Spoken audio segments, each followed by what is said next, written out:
L'explication des métaphores. Loin du temps, de l'espace, un homme est égaré, mince comme un cheveu, ample comme l'aurore, les naseaux écumants, les deux yeux révulsés, et les mains en avant pour tâter le décor, d'ailleurs inexistant. Mais quelle est, dira-t-on, la signification de cette métaphore, mince comme un cheveu, ample comme l'aurore, et pourquoi ces naseaux hors des trois dimensions? Si je parle du temps, c'est qu'il n'est pas encore. Si je parle d'un lieu, c'est qu'il a disparu. Si je parle d'un homme, il sera bientôt mort. Si je parle du temps, c'est qu'il n'est déjà plus. Si je parle d'espace, un Dieu vient le détruire. Si je parle des ans, c'est pour anéantir. Si j'entends le silence, un Dieu vient y mugir, et ses cris répétés ne peuvent que me nuire.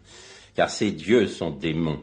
Ils rampent dans l'espace, mince comme un cheveu, ample comme l'aurore, les naseaux écumants la bave sur la face, et les mains en avant pour saisir un décor, d'ailleurs inexistant.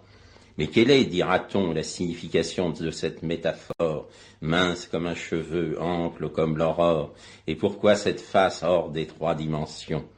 Si je parle des dieux, c'est qu'ils couvrent la mer de leurs poids infinis, de leur vol immortel.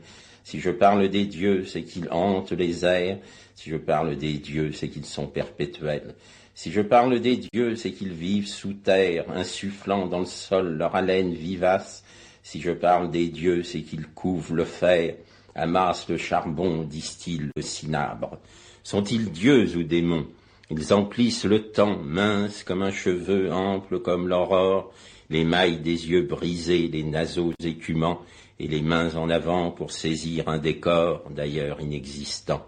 Mais quelle est, dira-t-on, la signification de cette métaphore, mince comme un cheveu, ample comme une aurore, et pourquoi ces deux mains hors des trois dimensions?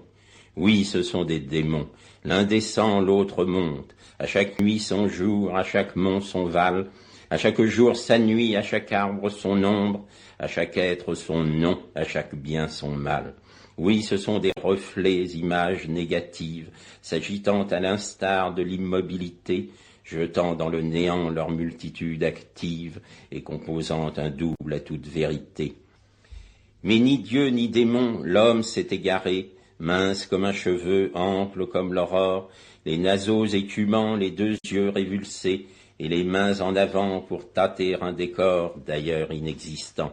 C'est qu'il est égaré, il n'est pas assez mince, il n'est pas assez ample, trop de muscles tordus, trop de salive usée. Le calme reviendra lorsqu'il verra le temple, de sa forme assurée sa propre éternité.